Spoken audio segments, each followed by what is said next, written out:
헝가리 침몰 유람선 인양 이틀 만에 실종자 1명을 더 찾았습니다. 아직 3분 남아있는데 수색 작전 어떻게 이어지고 있는지 잠시 후 현장 연결해 보겠습니다. 네, 목요일 뉴스나이트 시작합니다. 오늘의 주요 뉴스부터 보시겠습니다. 노르웨이를 국빈 방문 중인 문재인 대통령은 이달 내 4차 남북 정상회담을 여는 게 물리적으로 불가능하지 않다며 시기와 장소 등 선택은 김정은 위원장에게 달려있다고 밝혔습니다. 트럼프 미국 대통령이 김정은 위원장의 친서를 이틀 연속 언급하며 북한 문제가 잘 해결될 것이라고 자신감을 보였습니다. 하지만 대북 제재가 유지되고 있다며 서두르지 않겠다고 말했습니다. 오늘 새벽 다뉴브강 하류에서 수습된 시신은 유람선에 탑승했던 60대 한국인 남성으로 확인됐습니다. 우리 구조대가 유람선 선실을 정밀 수색했지만 추가 실종자는 찾지 못했습니다. 국적기를 이용해 해외 고가 명품 등을 밀수입한 혐의로 기소된 이명희 전 이루재단 이사장과 조현아 전 대한항공 부사장이 1심에서 징역형을 선고받았지만 집행유예로 법정 구속을 면했습니다. 지난 2016년 가수 정준영 씨의 불법 촬영 혐의에 대해 경찰 수사가 부실했다는 의혹이 사실로 확인됐습니다. 당시 경찰과 정 씨 변호인이 짜고 휴대전화를 은닉한 정황이 포착됐습니다. 아이돌 출신 BI의 마약 혐의가 3년 전에 포착됐지만 소속사 YG 엔터테인먼트의 개입으로 경찰 수사가 무마됐다는 공익신고가 접수됐습니다. 부실 수사 의혹이 커지고 있습니다. 홍콩에서 범죄인 인도 법안을 둘러싸고 격렬한 시위가 벌어지며 긴장이 고조되고 있습니다. 홍콩 정부와 중국은 폭동으로 규정하고 강경 대응하고 있지만 시민들은 끝까지 싸운다는 입장입니다. 20세 이하 월드컵 대표팀이 결전의 장소 폴란드 우치에 입성했습니다. 오는 16일 새벽 대망의 결승전을 앞두고 첫 공개 훈련을 열었습니다. 이달 안에 4차 남북 정상회담을 여는 것이 바람직하다. 어제 이런 입장을 밝힌 문재인 대통령이 오늘은 한 발 더 나아가 물리적으로 불가능하지 않다고 말했습니다. 북미 간의 대화가 재개될 가능성도 내비쳤습니다. 노르웨이 오슬로에서 김도원 기자의 보도입니다. 문재인 대통령과 에르나 솔베르그 노르웨이 총리가 정상회담을 마친 뒤 기자회견장에 섰습니다. 트럼프 대통령 방한 전에 김정은 위원장과 만나는 게 바람직하다고 하루 전 밝혔던 문 대통령은 이번엔 이달 안에 남북 정상회담을 여는 게 물리적으로 불가능하지 않다고 말했습니다. 청와대와 정부는 그동안 6월에 남북 정상회담을 개최하긴 현실적으로 어렵다는 입장을 유지해왔습니다. 문 대통령은 회담 성사 여부는 김정은 위원장에게 달렸다고 거듭 밝히면서 시기와 장소, 형식에 관계없이 만나자고 4번째 공개 제안을 했습니다. 남북 간에 아주 짧은 기간 동안 연락과 협의로 정상회담이 이루어진 경험도 있기 때문에 물리적으로 불가능하지는 않습니다. 문 대통령은 김 위원장이 트럼프 대통령에게 보낸 친서에 아주 흥미로운 대목이 있다고도 언급했습니다. 하지만 트럼프 대통령이 발표한 내용 이상으로 먼저 공개할 수는 없다고 말을 아꼈습니다. 문 대통령은 교착 상태에 빠진 북미 대화를 재개하는 게 가장 중요하다고 강조했습니다. 또 개성공단 재개 등 남북 경제 협력을 위해선 대북 경제 제재가 해제돼야 한다고 설명했습니다. 국제적인 경제 제재가 해제되려면 북한의 비핵화에 대해서 실질적인 진전이 있어야 한다. 그런 상황이 가급적 빠르게 조성될 수 있도록 노력해 나가는 것이 우리 정부가 해야 할 일이라고 생각합니다. 양국 정상은 노르웨이의 수소 생산과 활용, 저장 기술과 우리의 수소차 생산 능력을 결합하는 수소 경제 실현에 협력하기로 하고 양해각서를 체결했습니다. 또 친환경 자율주행 선박 개발에도 협력하기로 했습니다. 문 대통령은 오슬로 포럼에서 트럼프 대통령과 김정은 위원장이 조속한 만남을 촉구하면서 교착 상태가 길어지면 열정이 식을 수 있다고 말했습니다. 문 대통령이 언급한 김 위원장 친서의 흥미로운 대목이 북미 간 톱다운 외교의 재가동과 관련된 것 아니냐는 해석도 나옵니다. 오슬로에서 YTN 김도원입니다. 하지만 북한의 분위기는 사뭇 다릅니다. 고 이희호 여사 별세에 조화와 조의문을 전하며 애도했지만 우리 정부의 대화 제의에는 응하지 않고 있습니다. 우리 정부가 남북 간 경제 협력에 소극적이라는 불만만 계속 내보이고 있습니다. 보도에 김세호 기자입니다. 김정은 북한 국무위원장이 김여정 제1부부장을 통해 고 이희호 여사의 조의문과 조화를 보낸 뒤 북한 매체들은 불과 4시간여 만에 신속히 보도했습니다. 김정은 동측에서 김대중 전 대통령의 부인 리시온 여사의 유가족들에게 조의문과 조화를 보내시었습니다. 하지만 우리 정부를 향한 비판은 그대로입니다. 북한 노동신문은 남북선언 이행 의지를 말이 아닌 행동으로 보여야 한다며 외세 의존 정책에 종지부를 찍어야 한다고 주장했습니다. 또 대남 선전 매체인 우리민족끼리도 모든 문제는 민족 공조로 실현해야 한다고 지적했습니다. 남한이 미국의 눈치를 보며 금강산 관광과 개성공단 재개와 같은 남북 경협에 소극적이라는 불만을 유지한 겁니다. 또 6.15 공동선언 19주년 남북 공동행사도 거절한 데 이어 개성 남북 공동연락사무소 소장회의도 지난 2월 이후 중단된 상태입니다. 북한이 고 이희호 여사에 대한 조의문과 조화를 보내며 남북 협력을 강조했지만 조만간 대화로 이어질지는 더 지켜봐야 할 것으로 보입니다. YTN 김세호입니다. 우리 정부의 불만을 드러내는 북한이 미국 측에는 어떤 메시지를 보냈을까요? 다시 말해 문재인 대통령이 언급한 김 위원장 친서의 흥미로운 대목이 몹시 궁금해지는 이유입니다. 트럼프 미국 대통령 역시 김 위원장의 친서를 다시 거론하며 협상 재개를 낙관했습니다. 다만 서두를 것은 없다고 덧붙였습니다. 이어서 워싱턴 김희준 특파원의 보도입니다. 김정은 위원장이 보낸 아름다운 친서를 받았다고 공개한 이튿날 트럼프 대통령은 예상하지 못한 일이었다며 멋진 편지라고 거듭 강조했습니다. Someday you'll be reading about it, maybe in 100 years from now, maybe in 2 weeks, who knows. But it was a very nice letter. It was a very warm, very nice letter. 이어 북한과 매우 좋은 관계이고 아주 잘해갈 것이라는 낙관론을 폈습니다. 하지만 제재는 유지되고 있다며 비핵화 협상을 서두를 것이 없다는 속도 조절론을 재확인했습니다. I think we're going to do very well with North Korea over a period of time. I'm in no rush. The sanctions are on. 미군 유해가 돌아왔고 북한이 핵실험을 중지했다는 성과도 다시금 내밀었습니다. 미국 시간으로 싱가포르 북미 정상회담이 꼭 1주년 되는 날 나온 언급들입니다. 북한 비핵화에 진전이 없다는 회의론을 반박하는 한편 북한을 대화로 유인하면서도 협상에서 밀리지 않겠다는 다목적 포석으로 읽힙니다. 이런 가운데 미 국무부는 북한과의 실무 협상을 이어갈 준비가 돼 있다고 밝혔습니다. 한편 미국 정부는 북한이 연간 석유 수입 한도를 초과했다며 제재 위반 행위 수십 건을 유엔에 통보했습니다. 대화 손짓 속에 압박을 이어가는 강원 전략으로 읽힙니다. 워싱턴에서 YTN 김희준입니다. 스티븐 비건 미국 국무부 대북 특별대표가 뉴욕 미 유엔 대표부에서 15개 안전보장이사회 이사국들과 비공개 회동을 했습니다. 비건 대표는 이 자리에서 김정은 위원장이 트럼프 대통령에게 보낸 친서와 고 이희호 여사 별세에 대한 조의문 등을 긍정적인 신호로 본다고 언급한 것으로 전해졌습니다.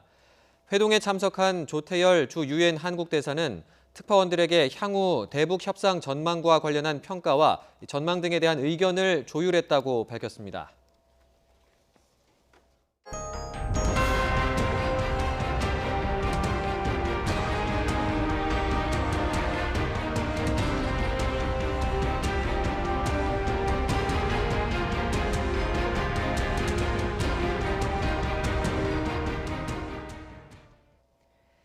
다뉴브강에서 침몰한 허벌레아니호가 인양된 지 이틀 만인 오늘 우리 측 신속 대응팀이 헝가리 당국과 함께 선체 내부를 수색했지만 실종자를 더 찾지는 못했습니다.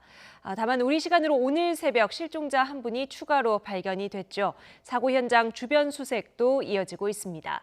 현장에 나가 있는 취재기자 통해서 자세한 소식 알아봅니다. 홍성욱 기자. 네, 헝가리 부다페스트에 나와 있습니다. 네, 오늘 새벽에 추가 실종자가 한 분 발견됐고 아직 3분이 남아 계시죠. 현장 주변 수색 어떻게 진행되고 있습니까? 네, 그렇습니다. 제가 지금 나와 있는 곳이 헝가리 수상경찰서입니다. 바로 이곳에서 우리 구조대와 헝가리 경찰이 합동으로 이 보트를 타고 나가서 하류를 수색을 하고 있습니다.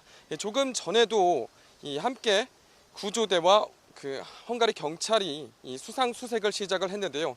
제 뒤로 이 보트가 보이실지 모르겠습니다.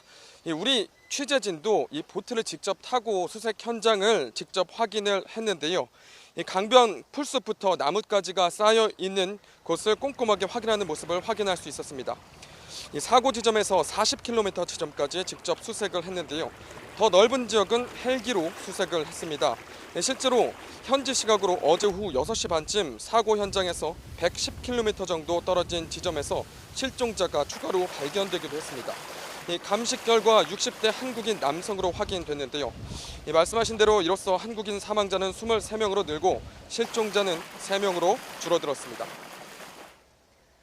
네, 지금 실종자 수색에는 어떤 어려움들이 있습니까? 네, 이 다뉴브강의 유속이 아직도 굉장히 빠른 상태입니다. 실제로 이곳 부다페스트 지역에는 지난 일주일 동안 비가 단 한 방울도 내리지 않았습니다. 그런데 좀처럼 유속이 줄지 않으면서 이 수색에 어려움을 겪고 있는 겁니다. 이 시신이 앞서 말씀드린 대로 110km 지점에서 발견되기도 했다고 말씀을 드렸는데요. 지난 6월 3일에는 이 시신이 무려 132km 지점에서 발견되기도 했습니다. 예상보다 더 멀리 실종자가 떠내려갔을 가능성이 있는 건데요. 사고 지점에서 500km 정도 내려가면 세르비아와 루마니아 국경 지역입니다. 이 지역에 아이언 게이트라는 댐이 있는데 과거 실종 사고에서 이곳에서 시신이 발견된 사례도 있습니다. 우리 정부와 헝가리 정부는 주변 국가에 수색을 요청해 놓은 상태입니다. 네, 지금 우리 대응팀과 헝가리 당국의 침몰 요람선 선체 수색 작업은 종료된 상태입니까? 네, 그렇습니다. 우리 측 대응팀은 4시간 전쯤 합동 수색을 모두 마치고 돌아갔습니다. 안타깝게도 선체 내에서 추가 실종자는 발견되지 않았습니다. 선체 외부와 선실, 기관실, 창고, 갑판을 순서대로 세 차례에 걸쳐 수색을 했는데요. 선체의 허벅지 높이까지 진흙이 쌓여 있었지만 어제 헝가리 측이 먼저 선체 내부를 수색하면서 오늘은 모래와 집기 등이 일부 정리돼 있었다고 합니다. 어제 수색견 2마리를 투입해 확인했을 때도 실종자나 개인 소지품이 발견되지 않은 건 마찬가지였습니다.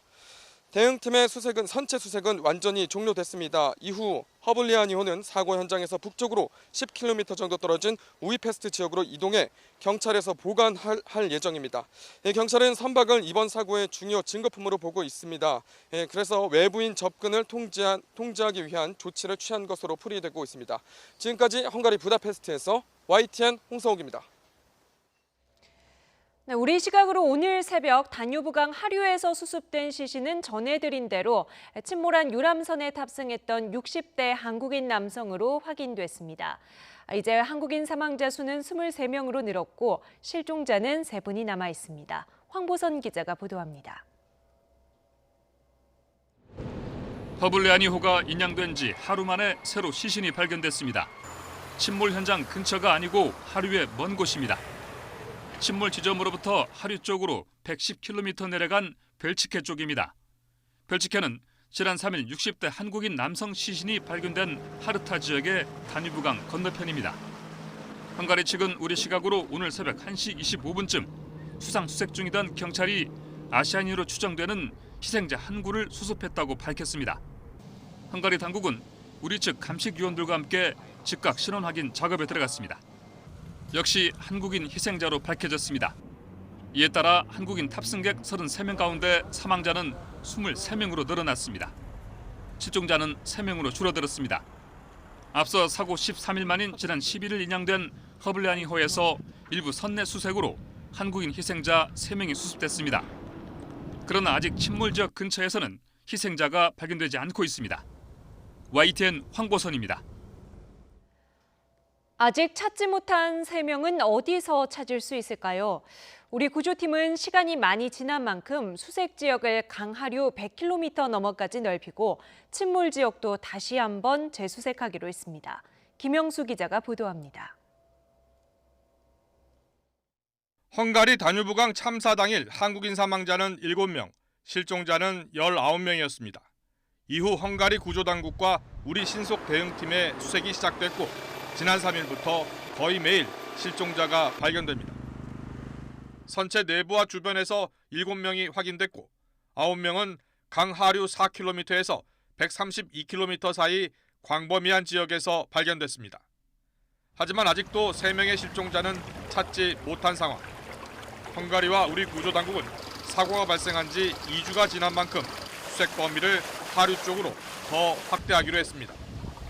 실제로 13일 발견된 실종자도 110km 떨어진 곳에서 확인됐습니다. 구조당국은 실종자가 더 떠내려갔을 가능성도 있다고 보고 수색 범위를 확대하고 있습니다. 지금까지 주로 100km 이내 지역에서 많이 시신들이 발견됐는데 또 이제 시간이 좀 더 많이 경과됐기 때문에 인접 국가의 수색 활동이 좀 중요할 것 같아요. 크로아티아와 세르비아, 루마니아, 불가리아까지 다뉴브강에 인접한 모든 국가에 좀 더 협조를 요청한다는 겁니다. 또 침몰 지역 주변에 소나 장비를 투입, 강 바닥에 있을지 모를 실종자를 찾기 위한 노력도 병행하기로 했습니다. YTN 김영수입니다. 유람선 침몰 사고를 일으킨 혐의로 구속됐던 가이 크루즈선의 선장이 조금 전 보석금을 내고 풀려났습니다. 증거인멸 우려를 제기하며 석방 불허를 주장한 검찰의 항소를 법원이 기각한 겁니다. 조수현 기자가 보도합니다. 허블라니호 침몰 참사 이후로 우리 정부는 헝가리 당국에 철저한 조사를 요청했습니다. 우리 정부의 기본 입장은 헝가리 당국의 철저한 사고 원인 조사 그리고 책임 규명이 이루어질 수 있도록 여러 경로를 통해서 요청을 해오고 있습니다. 하지만 실종자 수색 작업과는 대조적으로 헝가리 사법당국의 초기 수사가 미흡했다는 지적이 잇따르고 있습니다. 우선 가해 선박인 바이킹 시긴호를 사고 다음 날 풀어주면서 논란이 빚어졌습니다. 우리 정부가 선박 가압류를 요청했지만 받아들여지지 않았습니다. 그 사이 구속 상태로 경찰 조사를 받던 유리 선장은 증거 인멸을 시도하면서 묵비권을 행사했습니다. Igazságügyi szakértői megállapítás van arra nézve, hogy a gyanúsított adatokat törölt a baleset időpontja és a telefon későbbi lefoglalása között. Hangsúlyozni kell, hogy jelenleg az adattörlés ténye bizonyított. 앞으로 과실치사뿐 아니라 구체적인 증거가 제시된 뺑소니와 안전조치 미흡 등의 혐의를 입증하기 위해선 선장의 신병 확보가 더욱 중요해진 상황. 하지만 유리 선장은 우리 돈 6,200만 원의 보석금을 내고 풀려났습니다. 헝가리 법원이 선장을 보석으로 풀어줘선 안 된다는 검찰의 항소를 기각한 겁니다. 유리 선장이 풀려나면서 책임을 명확히 가리기 위한 헝가리 검경의 수사에 적지 않은 어려움이 예상됩니다. YTN 조수연입니다. 아이돌 출신 BI에 대한 수사가 부실했다는 의혹이 커지고 있습니다. 3년 전에 마약 관련 혐의가 포착됐지만 소속사인 YG의 개입으로 경찰 수사가 무마됐다는 공익신고가 접수됐는데요. 권익위가 조사에 착수했습니다. 이형원 기자의 보도입니다. 3년 전에 마약을 했다는 주장이 제기되면서 최근 팀을 탈퇴한 아이콘의 리더 BI. 본인은 마약을 하지 않았다고 부인했지만 부실 수사 의혹까지 도마 위에 올랐습니다. 지난 2016년 마약 혐의로 체포된 연예인 지망생 한모 씨가 BI 혐의에 대해 진술했지만 수사가 이루어지지 않았다는 겁니다. 한 씨는 자신에 대한 구속영장이 기각된 뒤 경찰에 BI 얘기를 털어놨습니다. 또 두 사람이 마약 거래를 위해 주고받은 카카오톡 대화방도 보여줬습니다. 이런데도 경찰은 BI를 수사하지 않았습니다. 이에 대해 경찰은 환각제인 LSD를 구해달라는 BI의 언급만 있었을 뿐 실제로 구매했는지를 보여줄 증거가 없었다고 항변했습니다. 또 한 씨가 추가 조사에서 진술을 번복한 점도 수사 착수를 하지 않은 이유로 들었습니다. 이런 경찰의 해명과 달리 한 씨는 수사 당시 소속사인 YG의 개입과 경찰 유착 의혹을 제기하며 지난 4일 변호사를 통해 비실명 공익신고서를 국민권익위원회에 제출했습니다. 마약 의혹으로 BI가 수사 선상에 올랐지만 YG가 나서면서 사건이 무마됐다는 겁니다. 신고 대상에는 BI와 YG 관계자, 담당 경찰관이 포함된 것으로 전해졌습니다. 권익위는 제출 자료를 검토한 뒤 공익 침해 혐의가 짙다고 판단되면 사법당국에 수사를 의뢰할 방침입니다. 한 씨는 과거 YG 소속 유명 아이돌 그룹 멤버와 마약을 함께해 징역형을 선고받은 인물입니다. YTN 이영훈입니다. 경찰 수사 못 믿겠다는 이야기가 자꾸 나오는 이유가 또 있습니다. 3년 전 가수 정준영의 불법 촬영 사건도 뒤늦게 부실 수사 논란이 불거졌었죠. 적극적으로 증거 인멸에 나서며 사건을 덮었던 당시 담당 경찰관은 연예인 관련 사건이라서 사건을 빨리 끝내고 싶었다고 말했습니다. 차유정 기자의 보도입니다. 지난 2016년 정준영은 불법 촬영 혐의로 전 여자친구에게 고소당했지만 무혐의 처분을 받았습니다. 당시 경찰이 핵심 증거인 휴대전화 내용도 확인하지 않은 채 사건을 마무리한 사실이 버닝썬 사건 이후 뒤늦게 알려지면서 부실 수사 논란이 일었습니다. 사건을 맡았던 경찰관은 수사 보고서에서 포렌식 작업이 워낙 오래 걸려 검찰에 증거 제출을 못했다고 설명했습니다. 알고 보니 거짓말이었습니다.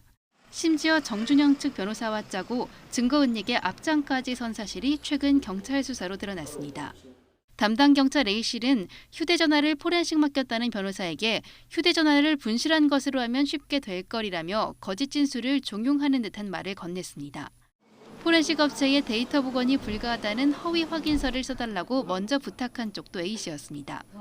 업체에서 거절하자 결국 변호사에게서 가짜 확인서를 받아냈습니다. 또 24시간 내 데이터 복구가 가능하다는 문구를 가려 수사 보고서를 조작까지 했습니다. A씨는 최근 경찰 조사에서 연예인 관련 사건이라 주목도가 높아 수사를 빨리 끝내고 싶었다고 말했습니다.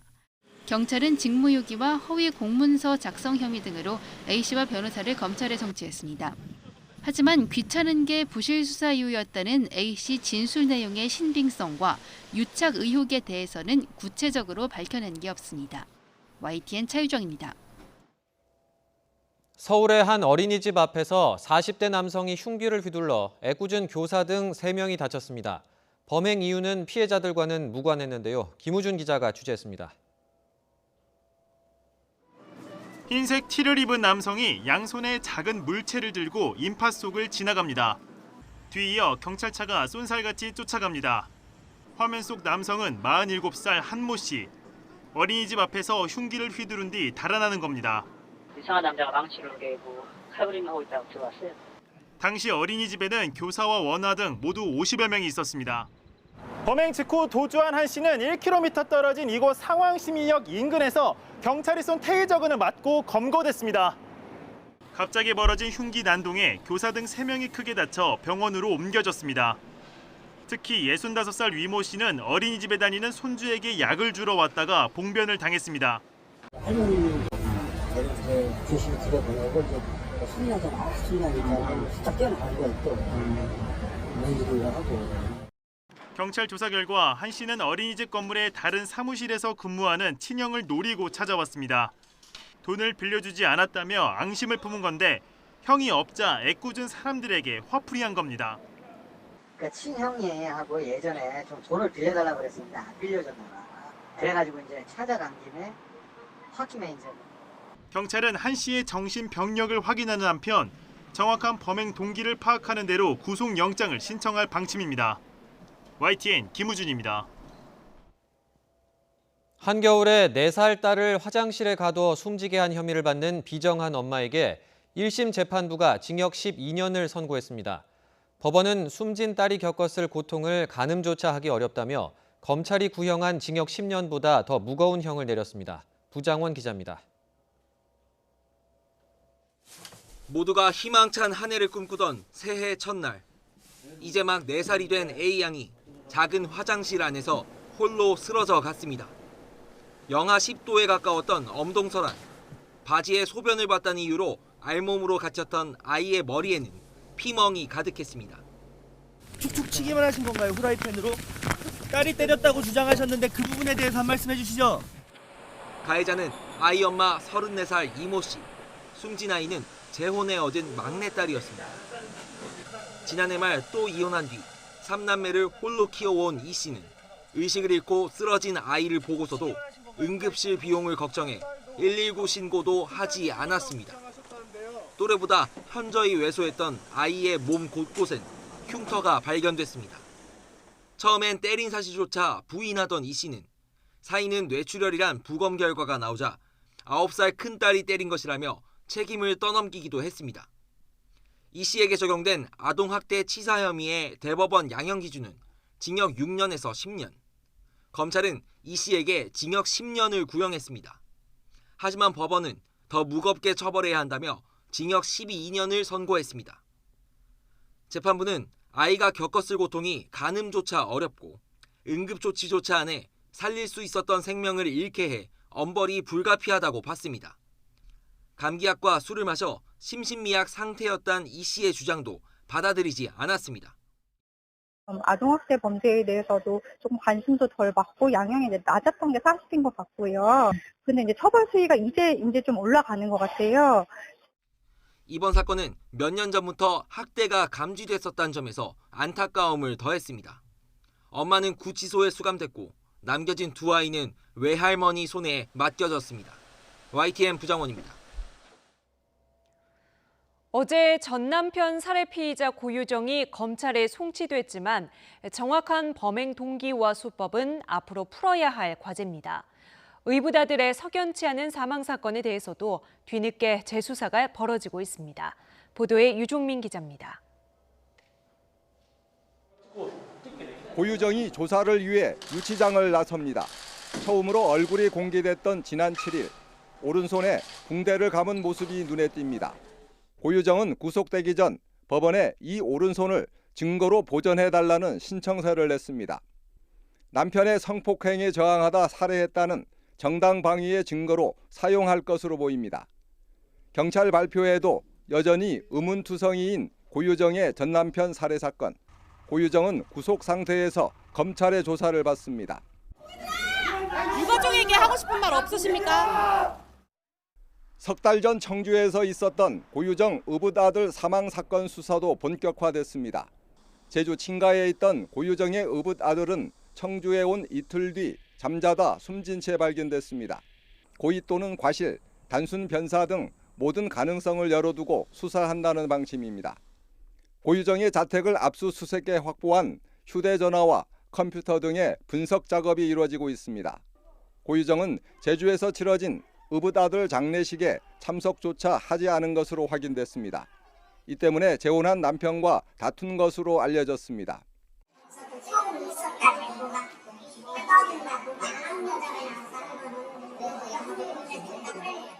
경찰은 제주지검과 상의해 조만간 고유정을 직접 조사할 방침입니다.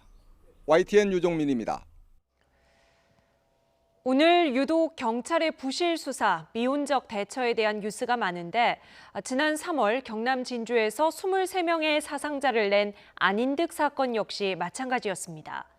피해자 가족의 신변보호 요청, 주민 신고, 심지어 경찰 내부 보고마저 번번이 무시당했습니다. 오태인 기자입니다. 여고생이 도망치듯 집으로 들어갑니다. 뒤따라오던 남성은 초인종을 여러 번 누르며 위협합니다. 잠시 뒤 남성은 현관 앞에 오물까지 뿌립니다. 23명의 사상자를 낸 방아살인 사건의 피해자 안인득입니다. 안인득의 이런 행동에 여고생 가족들은 경찰에 신변보호를 요청했습니다. 하지만 경찰은 요건에 해당하지 않는다며 받아들이지 않았습니다. 이뿐만 아닙니다. 안인득의 비정상적인 행동을 알린 신고가 8번이나 있었지만 경찰은 적극적으로 나서지 않았습니다. 그 결과는 참혹한 비극으로 이어졌습니다. 신변을 보호해줘야 되는 거 아니냐고 이런 질문도 많이 했대요. 그런데 형사 사건이 일어난 게 아니라서 안 된 걸로 알고 있거든요, 저도. 그러니까 그때 뭐 제대로 대응만 해줬으면 이런 사건이 안 일어났을 텐데. 경찰이 안인득의 범죄를 막을 수 있었던 기회는 더 있었습니다. 안인득이 이웃 주민들과 여러 번 마찰을 일으키자 지구대 경찰관은 범죄 가능성을 인지하고 조치 필요성을 내부망에 보고했습니다. 하지만 담당자는 이를 공유하지 않고 단순 창고로 처리했습니다. 심지어 안인득의 친형이 강제 입원을 문의했을 때에도 경찰은 아무 조치도 하지 않았습니다. 신고자의 불안과 절박함을 충분히 수행하지 못했다. 판단하기 위한 노력도 좀 부족했다. 이런 부분이 상당히 아쉽고 안인득 행위 관련 기관에 문의하러 다닐 때도 누군가 한 사람 정신건강복지센터를 좀 안내를 해줬다면. 안인득 사건으로 조사받은 경찰 31명 가운데 11명은 곧 정밀 감찰을 거쳐 징계 여부가 결정될 것으로 보입니다. YTN 오태인입니다.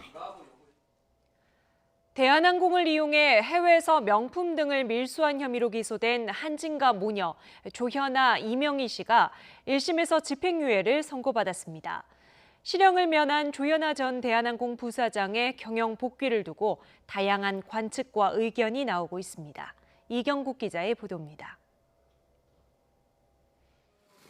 고 조양호 한진그룹 회장의 부인 이명희 씨가 법원으로 들어옵니다.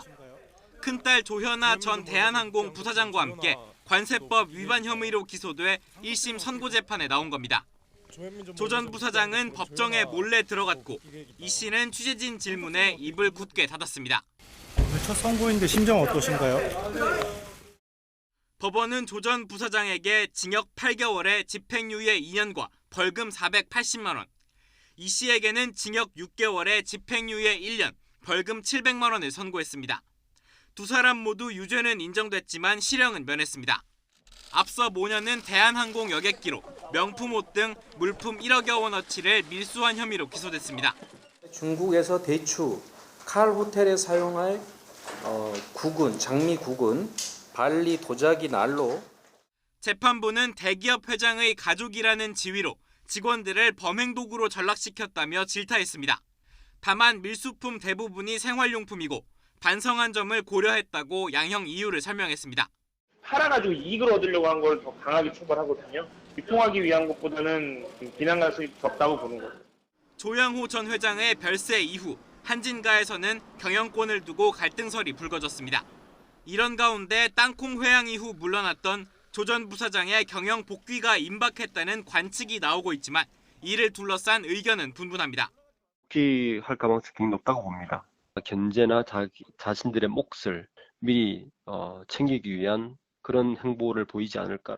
그래서 재산을 임의로 사용하는 거에 대해 가지고 개선의 의지가 없는 실망스러운 모습을 보이고 있다. 재판을 마치고 나온 조 전 부사장은 아무 말도 하지 않았습니다. 바로 경영 복귀하시는 건가요? 검찰은 1심 결과에 불복해 항소하는 방안을 검토하고 있습니다. 여기에 모녀는 필리핀 가사도우미를 불법 고용한 혐의로 또 다른 재판도 받고 있어서 경영 복귀를 둘러싼 비판적 시각은 계속될 것으로 보입니다. YTN 이경국입니다. 가사도우미를 불법 고용한 혐의로 재판에 넘겨진 이명희 씨에게는 검찰이 벌금 3천만 원을 구형했습니다. 검찰은 오늘 서울중앙지법에서 열린 이 씨의 결심 공판에서 대한항공 직원들을 불법에 가담하게 해 범죄자로 전락시켰다며 벌금 3천만 원을 선고해달라고 요청했습니다. 이 씨는 지난 2013년부터 필리핀 여성 6명을 대한항공 직원인 것처럼 허위로 초청해 가사도우미 일을 시킨 혐의를 받고 있습니다. 분당 차병원에서 발생한 신생아 낙상 사고와 관련해 진단 자료 등 증거를 없앤 혐의로 재판에 넘겨진 의사들이 첫 재판에서 혐의를 부인했습니다. 서울중앙지법은 오늘 증거인멸 등의 혐의로 구속 기소된 분당 차병원 소속 산부인과 의사 문모 씨와 소아과 의사 이모 씨에 대한 첫 공판을 열었습니다. 두 사람의 변호인은 증거인멸을 지시한 부원장과 사전에 공모하지 않았다고 주장하거나 구체적인 의견 진술은 아직 어렵지만 혐의를 대부분 부인한다고 밝혔습니다. 될 듯 말 듯 국회 정상화 논의가 막판 진통을 이어가면서 더불어민주당과 바른미래당이 자유한국당을 향해 최후 통첩을 날렸습니다. 한국당은 정부의 경제 실정에 대한 청문회 개최를 요구하며 청와대를 향해서도 정상화 논의에 재를 뿌리지 말라고 몰아붙였습니다. 우철희 기자입니다. 여당인 더불어민주당은 자유한국당을 향해 마냥 기다릴 수 없다는 말로 국회 복귀를 거듭 압박했습니다. 특히 U20 월드컵에 이강인 선수를 언급하면서 조속한 추경 처리의 필요성을 강조했습니다.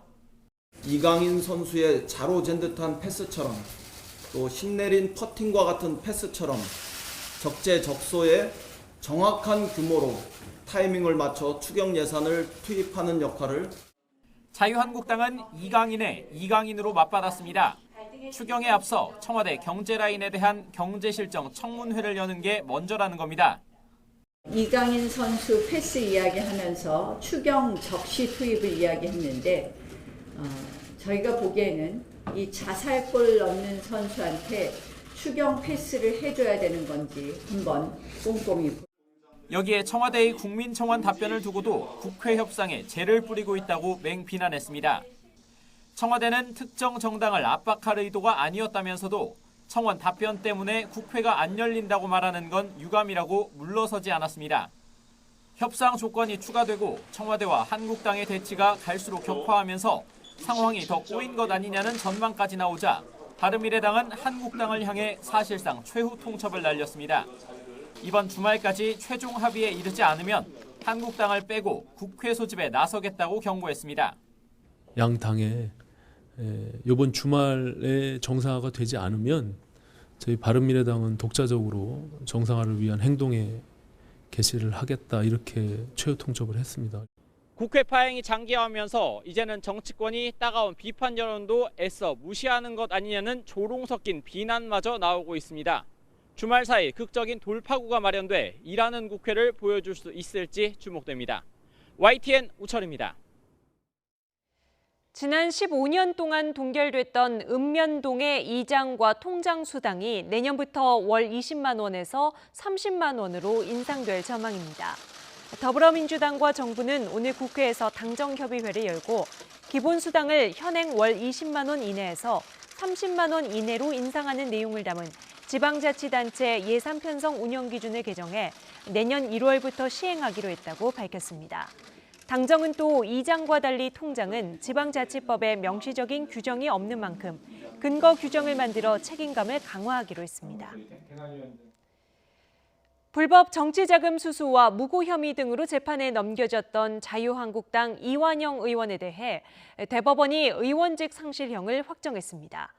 이 의원은 바로 의원직을 상실한 것은 물론 내년 총선을 비롯해 5년 동안 선거에 출마할 수 없게 됐습니다.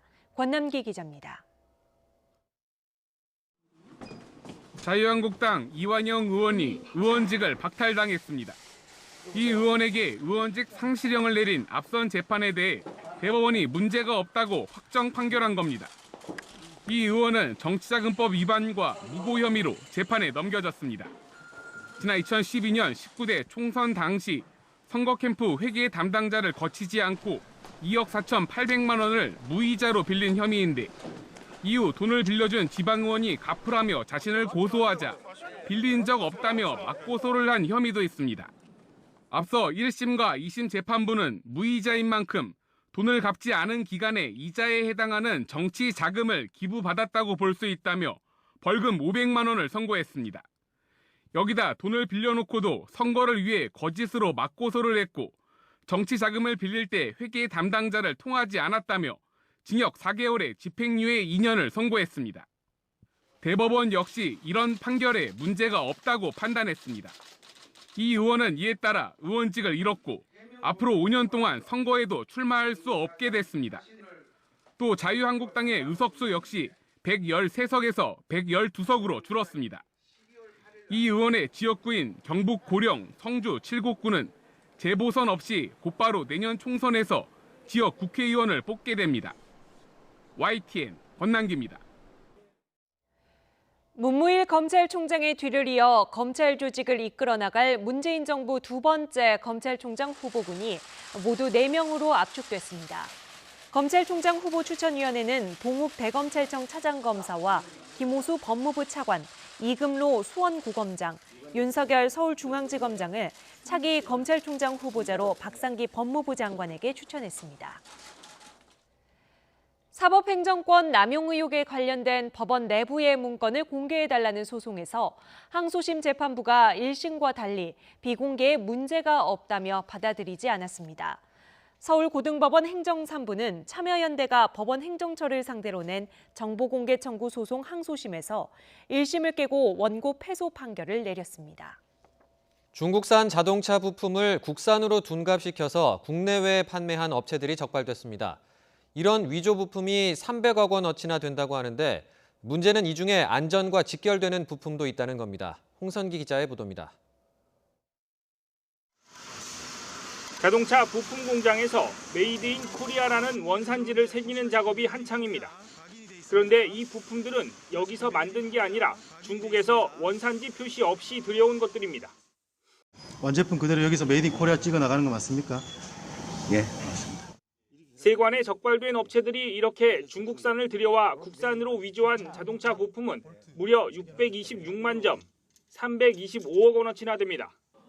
대부분 서울 장안동 등 국내 자동차 부품 시장에 유통됐고 3분의 1가량은 해외 수출까지 했습니다.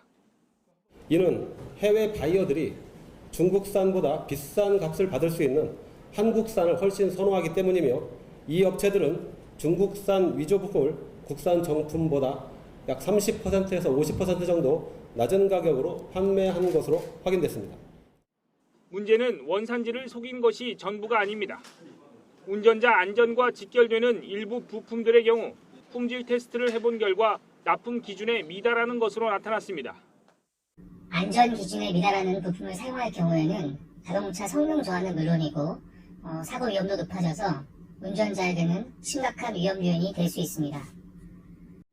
관세청은 이처럼 외국산 자동차 부품을 국산으로 속여 파는 행위가 자동차 산업 교란은 물론 국민 안전과도 직결된다고 보고 조사를 확대하기로 했습니다. YTN 홍성기입니다. 오늘 우리 정부가 뉴욕에서 15억 달러 규모의 외평채를 역대 최저금리로 발행하는 데 성공했다고 밝혔는데요. 이게 어떤 의미가 있는지 화면 보면서 좀 짚어보겠습니다. 네, 외평채는 외국환 평형기금 채권의 줄임말인데요. 정부가 외환시장 안정에 쓸 자금을 조성하기 위해서 발행하는 채권을 말합니다. 이번에 정부가 찍어낸 채권은 5년 만기 5억 달러, 10년 만기 10억 달러로 총 15억 달러 규모인데 발행 금리가 지금껏 가장 낮았다는 점이 중요합니다. 기획재정부는 이번 채권 발행 때 해외 투자자의 주문이 6배 몰리면서 채권을 추가 발행하게 됐고 이 과정에서도 금리가 더 낮아졌다고 설명했는데요. 보통 채권 금리가 발행 주체 신용 등급이 높을수록 즉 투자 위험이 낮을수록 낮아지고 그 반대의 경우에는 높아지는 만큼 해외 투자자들이 우리 정부의 채권이 안전하다고 평가한 것으로 해석할 수 있는 부분입니다. 기재부도 이번 외평채 발행 결과로 우리 경제에 대한 해외 투자자들의 신뢰를 확인했다고 설명했는데요. 특히 미중 무역 갈등의 여파로 경제 불확실성이 커지는 상황에서 그 의미가 더 크다고 설명했습니다. 뿐만 아니라 국내 기업이나 기관들이 해외에서 채권을 발행할 때 기준이 되는 외평채 금리가 낮아진 덕에 민간의 외화 차입 비용도 줄어들 것으로 기대됩니다. 네, 범죄인 인도 법안, 이른바 송환법을 둘러싸고 격렬한 시위가 벌어진 홍콩에 다시 긴장감이 감돌고 있습니다. 홍콩 정부와 중국은 시민들의 집단 행동을 폭동으로 규정했지만 시민들은 끝까지 싸우겠다는 입장입니다. 베이징 강성웅 특파원의 보도입니다. 입법회 청사를 에워싼 격렬한 항의로 이른바 송환법의 심의 연기를 이끌어낸 시민들. 날이 밝으면서 다시 현장으로 모여들었습니다.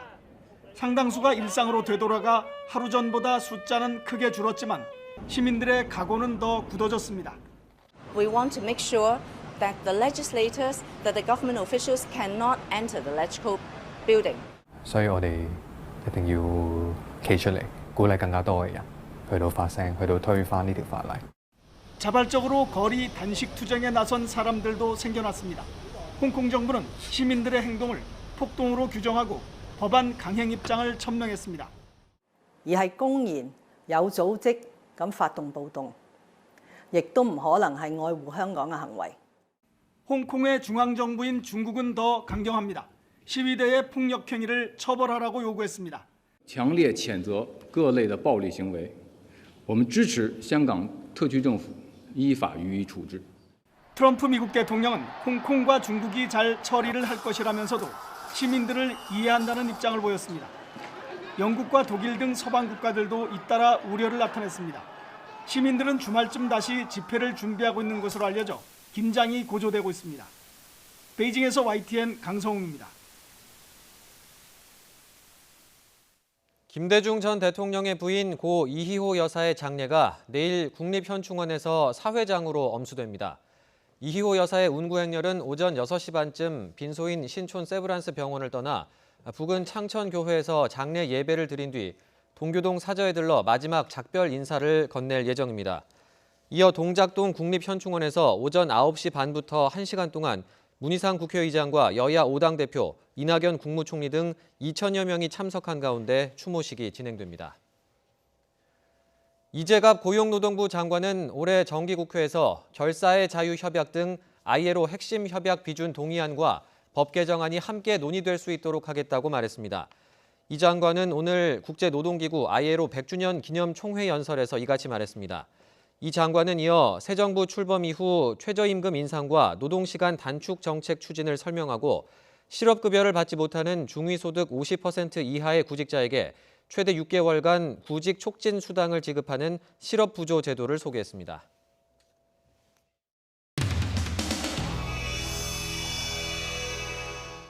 제2차 과학기술정보방송통신위원회를 개의하겠습니다. 지난 5월 10일 영광 한빛 1호기에서 원자로 열출력이 제한치를 초과하는 현상이 나타났음에도 불구하고 현상에서 제대로 대응하지 못한 정황이 있은 지 한 달이 지났습니다.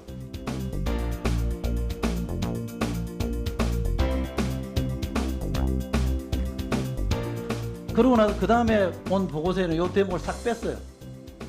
뭐 하는 짓입니까 이게? 왜 뺐어요? 아 참나 보다 이렇게 남도 이해가 안 되네. 한수원이 1차적 책임을 다시 해야 되는데 한수원이 이번에도 좀 축소하거나 은폐하려고 한 기도가 있지 않습니까? 그 제어실에 주제어실에 CCTV가 없다면서요. 네. 대규모 안전사고의 위험이 있는 부분에 대해서 무슨 이유로 CCTV 설치를 갖다 거부했느냐. 전에 한번 검토가 돼 있었습니다만은 개인정보보호법이라든지 여러 가지 개인정보보호법이라는 것은 그것이 누설됐을 때 문제지 어린이집도 CCTV 달도록 사실상 의무화돼 있어요. 이번 사태를 계기로 해서 CCTV를 설치하는 문제 여러 가지 사안에 대해서 저희 검토를 하고 CCTV 설치 문제는 저희들도 중요한 그 요소로 다 고려하면서 다루고 있습니다. 이제 개선 제고로 CCTV 설치를 고려하고 있다는 여기 업무 보고가 없잖아요. 어디 써 있어요? 예, 그 저희들이 지금 그 사건을 아직은 조사를 하고 있는 상황이고요. 그런 상황이고 언제 끝나나요? 그건 저희들이 지금 저희들 보고 자료에도 있듯이 4가지 분야로 나눠서 조사를 합니다. 근데 먼저 아까 얘기도 나왔지만 조작을 했느냐 이런 부분. 아니 그러니까 언제 끝나냐고요? 저희들이 갑자기 최대한도로 빨리 하려고 지금 특사경도 파견돼서 현장에 근무하고 있고요. 그리고 또 아니 그러니까 언제 끝날 거라고 예상되냐고요? 저희가 정확하게 가늠은 할 수는 없습니다. 그렇지만 1차 중간 조사는 6월 달 내에는 저희들이 말씀드릴 수 있을 겁니다. 그러니까 원자로가 정지한다든지 이 정도 상황만 실시간 감시를 하는 것이지 대부분의 상황은 지금 킨스가 실시간 감시를 하는 것은 아니구만요. 예, 한계가 있습니다. 그러면 이런 상황에서 실시간 감시를 킨스가 좀 더 범위를 확대한다든지 그런 부분 앞으로 계속 검토해 보겠습니다. 검토? 근데 24시간 모든 변수를 지금 와갖고 검토한다고 그러면 무책임한 얘기 아니에요. 어떻게 하실 거예요? 예, 하여튼 조기에 대책을 마련하도록 하겠습니다. 조기가 아니잖아요. 한 달 지났는데 무슨 조기예요? 저 벌써 한 달 전에 났으면 지금.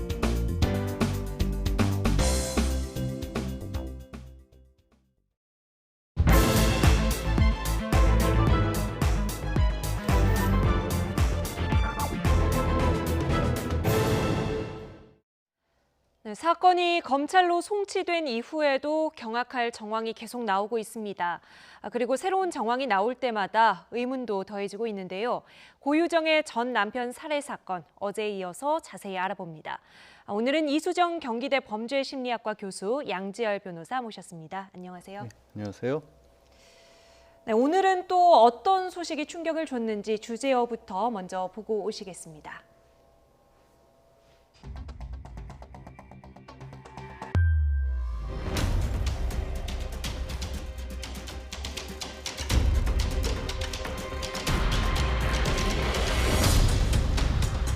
해경은 만에 하나 비닐봉지가 고유정이 살해한 전 남편의 시신 일부일 가능성이 있는 것으로 보고 경비정과 잠수사를 동원해 수중 수색을 했지만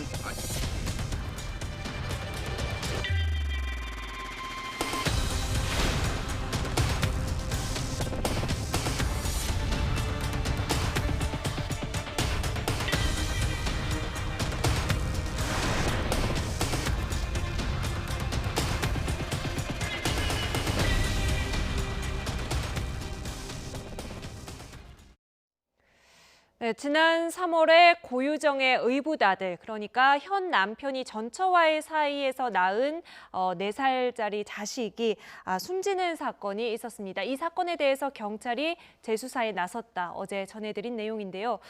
오늘 당시 장례식에 고유정이 참석을 하지 않았다. 이런 소식이 또 새로 전해졌습니다. 지금 뭐 여러 가지 사건을 염두에 두고 또는 이 사건과는 별개로 봤을 때 고유정의 이러한 행동을 이해할 수 있는 어떤 설명할 수 있는 부분이 있는 건가요? 글쎄 일단은 현재 남편과의 관계를 매우 중요하게 여겨서 그런 이제 관계를 유지하는데 장애물이 되는 이제 전 남편을 이제 살해하기에 이르렀다 이런 이제 경찰의 발표를 생각을 해보면 아마도 그와 같은 관계를 유지하는데 의붓자식은 더더욱 방해물이었을 개연성이 높다 이렇게 이제 보여요. 그런데 이제 현재는 사이가 좋은 남편에게 아이를 키우지 않겠다라고 주장을 하기에는 아무래도 어려움이 있었다면 아마도 그 이후에 여러 가지 이제 복잡한 일들이 벌어졌을 가능성 이런 것들은 충분히 추정이 가능합니다. 그런데 그런 와중에 이제 의붓아들이 오자마자 이틀 만에 이제 사망을 하다 보니까 이 이제 사건이 정말 고유정으로부터 자유로운 아무 관계가 없는 사건이냐? 사실은 당시에 이제 이 아이가 4살이었는데요.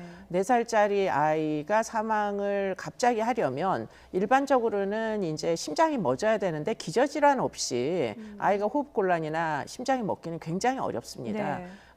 친부의 당시에 이제 뭐 그 진술 중에 하나는 다리를 올려놔서 아이가 자면서 숨을 못 쉬어서 이제 결국 질식사한 것 같다 이런 종류의 이제 이야기를 했었기 때문에 이게 사실은 당시에 제대로 검증이 되지 않은 채 뭐 나름대로 이제 부검을 하기는 했으나 아마도 상세한 이제 약동물 검사라는 게 뭐 간이 검사가 있고 아주 여러 가지를 추가적으로 검사할 수 있는 여지 뭐 그런 가능성도 있는데 아마 그런 것까지 다 하지는 못한 것으로 추정이 됩니다. 그러다 보니까 당시에 특이한 약물을 사용하지는 않은 것 같다. 그러나 뭐 질식사 가능성은 있다. 이렇게 애매한 이제 부검 결과가 나와서 경찰이 당시에도 조사를 했었다고 해요. 그런데 타살 흔적이 분명하지 않으니까 그러니까 뭐 시일이 이제 지체가 되면서 사건이 제대로 조사가 되지 않은 채 이제 3개월이 흘러가지고 지금 이제 전 남편이 사망하기에 이른 것이죠. 그래서 완전히 두 사건이 관계가 없는 것인지 의문의 죽음이 이제 해명이 되지 않은 채 지금까지 계속 묵혀왔다 이런 겁니다. 그래서 이제 조사를 해보니까 이제 그 아이 의붓자식이 이제 질식사한 그 장례식장에 새엄마는 가지 않았다 이렇게 이제 확인은 되고 있죠. 네. 어떤 방법으로 그렇다면 이제 와서 수사를 할 수 있습니까? 사실상 피의자와 그리고 고유정 남편의 진술밖에 없는 상황 아닌가 싶은데. 그런 부분도 있고 이제 당시에 그럼 경찰이 어떻게 보면 약간 뭐 소극적으로 비칠 수 있는 수사를 했던 이유를 한 가지 좀 지적을 해보면 그런 어떤 갑작스러운 아이가 뭐 사망한 사건이 있으면 그 전후에 어떤 뭐 아동 학대와 관련된 정황이라든가 아이의 몸이 다른 어떤 부분에 문제가 있다든가 이런 것들을 좀 살펴보는 편이거든요. 그래서 혹시라도 이게 호흡곤란으로 사망을 했다고 그러는데 외상 같은 게 있으면 다른 문제가 있을 수 있다는 부분을 자세히 들여다보는데 그때는 그런 걸 못 찾았다. 그러면 어디를 좀 넓혀봐야 될까라고 해서 경찰이 지금 보고 있는 부분들은 뭐 이제 고유정이 됐든 아니면 전 남편이 됐든 뭐 주고받은 전화, 다른 사람들과의 전화 통화 내역이라든가 혹시 그 시점에 뭐 휴대전화 같은 걸 이용해서 어떤 특별한 것들을 검색한 내역이 없는지 또 SNS 같은 것을 이용한 흔적들에서 좀 특이점 없는지 이런 것들을 좀 정황들을 좀 둘러보겠다는 거예요. 그러니까 열려진 가능성을 가지고 온갖 것들을 수사를 해본 다음에 혹시라도 뭔가 이제 사건이라고 부를 만한 정황이 있다면 거기서부터 이제 그 실마리를 가지고 다시 수사를 하겠다라는 원론적인 계획이긴 합니다. 그런데 이제 뭐 이게 타살이 아니라 그냥 정말로 의문의 어떤 죽음이라고 할지라도 교수님도 잠깐 언급하셨지만 그런 일이 생김으로 인해서 고유정 입장에서는 또 다시 한 번 더 어떻게 보면은 현재 그 당시의 결혼 생활을 자기만의 것으로 만들려는 욕구를 또 불러일으킨 계기도 될 수 있거든요. 그런 부분까지 포괄적으로 조사를 하겠죠. 네. 근데 이제 그 의붓 아들을 데려오겠다라고 동의를 해줄 만큼 남편과의 관계를 중시했다면 남편에게는 상당한 고통이 있었을 그 장례식장에 왜 함께 해주지 않았을까? 그때 당시에 고유정의 심리를 좀 어떤 가능성들을 염두에 두고 유추해 볼 수 있을까요? 그래서 이제 고유정의 심리 상태는 굉장히 특이한 뭐 일반인들 같지 않은 그런 이제 성격 장애를 가정해 볼 수 있을 것 같고요. 그렇다면 이제 자신에게 달면 삼키고 쓰면 뱉는 뭐 그런 이제 성격적인 문제, 예컨대 경계선 성격장애 같은 경우에는 네네. 사실은 정서가 굉장히 뭐 고저가 심하고요. 감정 기복이 심해가지고 충동을 잘 조절을 못합니다. 네. 그러다 보니까 사고는 치는데 그런데 그것으로 인한 책임은 또 질 수가 없는 이런 이제 경우들이 있어요. 그러다 네. 보니까 뭐 이런 사람들은 사실 자식들하고 아이들하고 애착을 느끼기가 굉장히 어렵습니다. 네. 그런 이제 여러 가지 문제 때문에 막상 이제 뭔가가 불행한 이제 사태가 저질러졌을 때 사실은 대응을 하는 능력이 현저히 떨어져요. 그렇기 때문에 결국에는 이제 장례식장까지 가가지고 그 많은 스트레스를 감당하기에는 네. 굳이 내가 그렇게까지 해야 되느냐 이렇게 이제 생각했을 개연성이 굉장히 높아요. 또 한편으로는 굉장히 자기 중심적이기도 하기 때문에 네. 그런데 이제 다행한 게 한 가지 있다면 당시에는 이제 그 현재의 남편이 내 책임이다라는 식으로 이야기를 했다는 거예요. 네. 고유정은 딴방에 가서 자고 있었고 아이랑 내가 자고 있다가 내가 아마도 아이를 다리를 눌러서 질식사 한 것 같다 이렇게 이제 진술을 해서 어떻게 보면 고유정에 대한 의심을 애당초에 갖지 못하게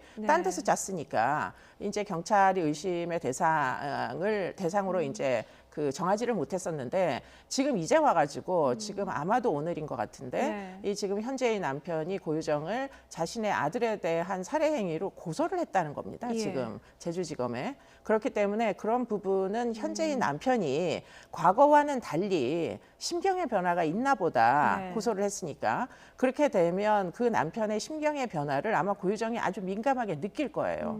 그러면은 고유정도 역시 심경의 변화가 와서 네. 지금 결국에는 직접 증거가 하나도 없기 때문에 이 두 사람이 결국 진술을 어떻게 하느냐에 따라 가지고 결국에는 이 사건이 뭐 어느 정도는 정황적인 형태를 갖추어 가느냐 마느냐가 결정될 것이기 때문에 네. 진술이 지금은 무지하게 중요한 타이밍이라고 보입니다. 네. 네. 교수님께서 조금 전에 경계성 성격 장애를 언급을 네, 해주셔서 지금 경찰이 공식적으로는 정신질환이 확인된 건 없다. 이 정도의- 정신병은 아니니까요. 예. 네, 네. 그러면 그 정신질환과 성격장애 어떤 경계랄까요? 그런 것들이 범행에 미칠 수 있는 영향 같은 것들은 좀 어떻게 구분해서 봐야 되나요? 그러니까 뭐 조현병 같은 정신병은 전혀 없는 상태이고요. 다만 이제 성격장애가 있느냐 하는 건데 성격장애가 있는 사람들은 사실은 좀 특이합니다. 그러니까 지금 특히 이제 사이코패스나 경계선 성격장애 같은 경우에는 굉장히 이제 그 자기 중심적인 사고를 해요. 그러다 보니까 자신에게 불리한 것이 나오면 진술을 번복합니다.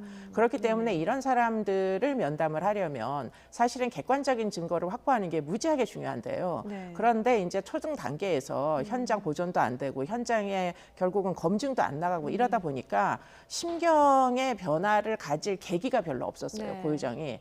앞으로 이제 수사는 뭐 객관적인 증거 중심으로 해가지고 좀 더 치밀하게 조사를 더 해서 시신의 일부가 나온다거나 또는 뭐 여러 가지 이제 디지털 포렌식의 결과들이 나오면 뭐 상당 부분 마음이 이제 변화하면서 왜냐하면 감정 기조가 심하다 보니까 혹시라도 이제 충분히 이제 어떤 평정심을 잃게 만든 공략을 한다면 네. 갑작스럽게 자백을 할 수도 있는 여진이 있다고 보입니다. 네. 그런데 시신 말씀하셨지만 지금 피해자 시신 수습을 못하고 있거든요. 어제 어민에게서 신고가 들어와서 지금 계속해서 해경이 지금 수색을 하고 있는 단계죠. 예, 그렇습니다. 이제 양식업을 하는 분의 신고가 들어왔다는 거예요. 양식장을 이렇게 쓰레기 주변 정리를 하고 있는데 뭐 어떤 검은 비닐봉지에 굉장히 팽팽하게 묶인 것이 뭔가 떠올라서 네. 그것을 꺼내서 열어봤는데 이제 그분이 보셨을 때는 뭐 동물의 사체 같은 걸로 생각을 하셨던 모양입니다. 그래서 이거를 그냥 바다에 버렸다라는 거예요. 근데 바다에 버리고 보니까 갑작스럽게 이제 이 고유정 사건이 떠올라서 혹시 이게 이 고유정 사건과 관련된 증거일지도 모르겠다라고 경찰에 신고를 했습니다만은 네. 그런데 그때는 이제 처음에는 말씀드린 것처럼 이 팽팽하게 부풀어 올라서 아마 뭐 어떤 부패가 진행되거나 그랬을 가능성이 높은데 네네네. 근데 이제 이분은 그걸 열어서 그러니까 비닐봉투를 열어서 그냥 다시 바다에 버렸기 때문에 그러면 이제 당연히 물결에 흡수해 갈 수밖에 없는 그런 상황이지 않습니까? 네. 수색을 여러 번 했는데도 불구하고 지금 찾지는 못했고 이제 이게 정말로 그 어떤 그 시신의 일부였는지는 확인이 안 돼요. 또 한 가지 안 맞는 게 고유정 같은 경우는 이제 종량제 쓰레기 봉투 같은 것을 네. 사서 그걸 이용해서 이제 시신을 은닉하고 유기했다고 하는데 검정색 비닐봉지라고 또 이게 신고자는 얘기를 하고 있고 만에 하나 저게 실제로 어떻게 보면은 이제 뭐 시신이 담겼던 거라면 비슷한 현상, 그러니까 물 위로 떠오르는 현상이 다른 그런 봉투들에도 나타날 거거든요. 네네. 그래서 이제 경찰 쪽에서는 그런 부분까지도 가정을 하고 수색 범위도 좀 넓혀서 보고 있다고 합니다. 시신을 못 찾으면 어떻게 됩니까? 증거가 없는 거 아닌가요? 물론 살인 사건에서 가장 큰 증거는 시신이죠. 네. 그러니까 시신이 없으면 살인 사건이 사람을 해쳤다는 건데 해쳐진 사람이 없는 거잖아요. 예. 그렇기 때문에 원칙적으로 굉장히 어려운 사건인 건 맞습니다. 그런데 이 사건 같은 경우에는 다른 증거들이 너무 많아요. 첫째로 본인이 자백을 했고 네네. 자백을 보충할 만한 정황 증거들, 뭐 펜션에서 발견된 혈흔이라든가 관련돼서 범행과 관련된 도구들만 압수한 것이 한 90여까지 이르다고 하지 네네. 않습니까? 뭐 거기서 나온 것 중에 이제 머리카락 일부가 있었다는 것도 있고 도구에서 또 전 남편의 어떤 DNA 같은 것도 네. 검출됐고 하기 때문에 이 경우에 자백을 번복할 가능성이 아예 없진 않지만 설령 법정에 가서 번복을 하고 내가 뭐 해치지 않았다라는 얘기를 하더라도 뭐 공소 유지나 재판의 결과에 크게 영향을 주지는 않을 것으로 보입니다. 네, 변호사님 말씀하신 것처럼 지금 경찰이 압수한, 그러니까 증거 물품으로 확보한 게 거의 89점이 있다고 합니다. 네. 이거저것 범행 전에 준비를 한 게 굉장히 많아요. 이 네. 목록을 보면은 좀 이번 범행 어떻게 좀 진단을 해볼 수 있을까요?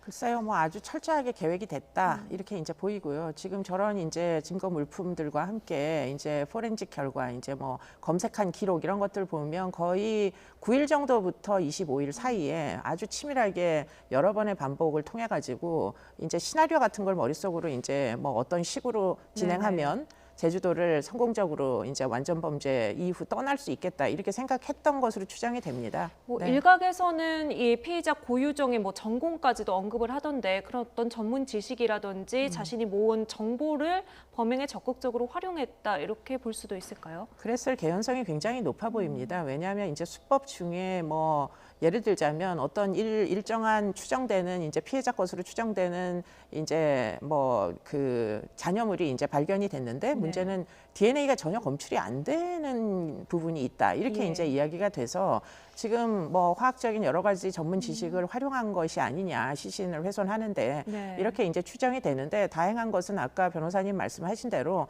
지금 부유물들이 떠오르기 시작했기 때문에 지금 이제 바닷속에 유기한 것들을 우리가 조금이라도 찾아낸다면 뭐 전체를 다 찾아낼 수는 없지만 일부라도 찾아내면 그것이 사실은 사실관계 입증하는데 현저히 도움이 돼서 지금 그런 노력들을 추가적으로 해야 된다 이렇게 보입니다. 네, 고유정 측이 붕대 감은 오른손 증거 보전 신청을 했어요. 이게 본인에게는 어떻게 유리한 증거로 작용을 하는 건가요?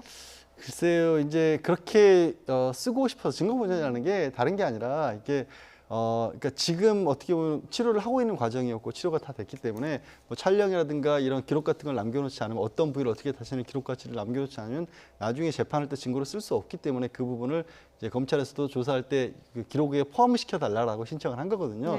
그 취지는 이제 계속해서 주장하고 있는 게 본인은 정당방위 차원에서 남편으로부터 벗어나기 위해서 공격을 한 것이다라는 얘기를 하고 있지 않습니까? 그렇기 때문에 갑작스럽게 그렇게 뭐 방위 차원에서 생각지도 못했던 우발적 범행이었기 때문에 손에 상처까지 입었다는 취지로 주장을 하고 싶어하는 것 같아요. 그런데 가능성이 별로 높아 보이진 않는 게 설령 계획 범죄였다고 할지라도 손을 다칠 수는 있는 거거든요. 그리고 남아있는 어떤 현장의 혈흔 같은 걸 분석했을 때는 남편이 분명히 어느 정도 전 남편이 저항도 한 것으로 보이기 때문에 계획적 범죄가 아니라 우발적 범죄였기 때문에 손을 다쳤다. 계획적 범죄였으면 손을 다치지 않았을 것이다. 이런 주장이 받아들일 가능성은 그렇게 높아 보이지 않습니다. 네, 저희가 이제 신상 정보 공개된 피의자들이 그동안은 남성 피의자들이 많았기 때문에 이렇게 여성 피의자의 경우에 얼굴을 머리카락으로 완전히 가리는 이런 경우를 많이 보지는 못했습니다. 많은 분들이 좀 답답해 하시거든요. 얼굴 공개를 안 하는 부분에 대해서. 이거는 어떻게 강제할 수가 없는 부분인가 보죠. 그러니까 지금은 신상 공개 제도가 사실은 좀 굉장히 불완전한 형태로 그렇게 이제 운영이 되고 있습니다. 그러니까 뭐 신상 공개를 하는 원칙이라는 것이 그때마다 위원회에서 뭐 어떤 의논을 통해 가지고 임의적으로 정하다 보니까 이런 것들이 이제 집행됨에 있어서도 사실은 강제력을 발휘하기가 굉장히 어렵게 되어 있어서 앞으로는 차제에 이런 것들을 이제 어떻게 획일적으로 뭐 어떤 예외 없이 원칙적으로 이제 제공을 할 거냐, 정보를 제공할 거면 사실 주민등록에 있는 사진을 제공하면 됩니다. 정말 경찰이 신상 공개를 할 수 있는 권한이 있다면 그렇기 때문에 만약에 제대로 된 입법을 통해 가지고 다시 제도를 뭐 수정을 한다면 지금 이제 시민들이 지적하는 이런 부분 또 피해자 가족들이 고통스러워하는 이런 부분을 극복할 수 있는 여진이 있다고 보여요. 그런데 이제 기본적으로 신상 공개인지 아니면은 그냥 피해자의 얼굴을 가려주지 않는 제도인지 그 대목부터 좀 분명하게 명칭을 좀 손질을 할 필요가 있다고 저는 생각이 듭니다. 네, 이번 기회에 그런 부분들에 대해서도 좀 보완이 필요할 것 같습니다. 교수님 마지막으로 이번 사건 이렇게 쭉 보시면서 그동안 많은 사건 보셨으니까요.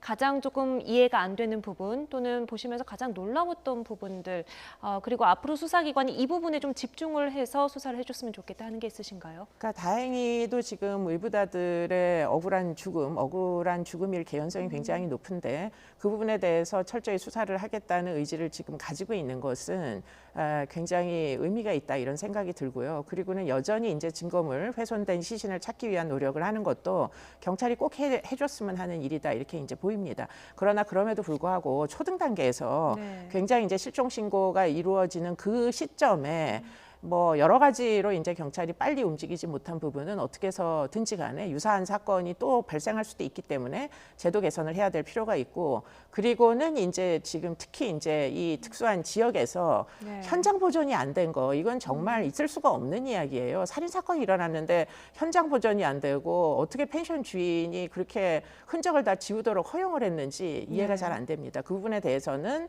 무엇인가 좀 확인이 좀 필요합니다. 네, 뒤늦게라도 경찰의 초동 대처 부분 다시 한번 확인해 봐야겠습니다. 이 사건에 대한 의문보다도 큰 게 피해자들의 억울함이 아닐까 싶은데요. 명명백백히 사건의 진상이 규명되기를 바라겠습니다. 이수정 교수님 여기서 먼저 인사드리죠. 오늘 말씀 감사합니다. 네, 정치권으로 건너가 보겠습니다. 문재인 대통령이 북유럽 순방을 떠나 있는 사이에 청와대와 제1야당의 신경전이 격화하고 있습니다. 두 번째 주제요, 보시죠.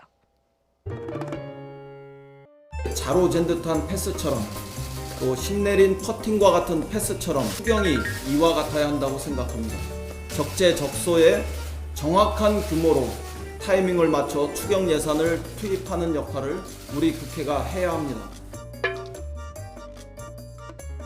이 자살골 넣는 선수한테 추경 패스를 해줘야 되는 건지 보면 볼수록 이런 식의 추경은 아니다라는 생각이 듭니다. 3조 6천억 원의 국채를 발행하는 빚더미 추경입니다.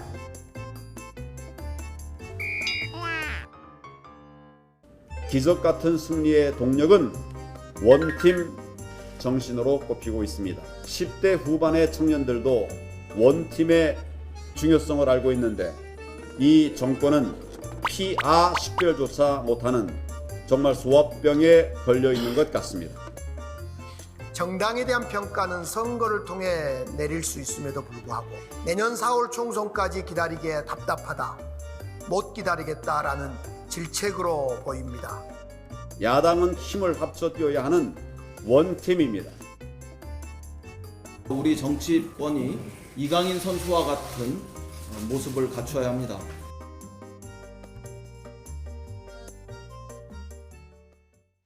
네, 스튜디오에 김영준 명지대 교수 모셨습니다. 안녕하세요. 네, 안녕하세요.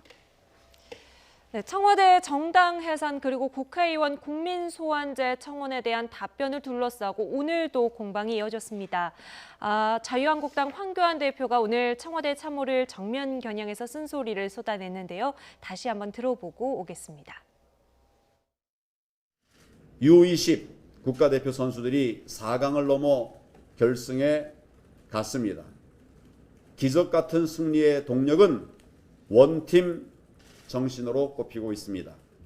이렇게 10대 후반의 청년들도 원팀의 중요성을 알고 있는데 이 정권은 피아 식별조차 못하는 정말 소화병에 걸려 있는 것 같습니다.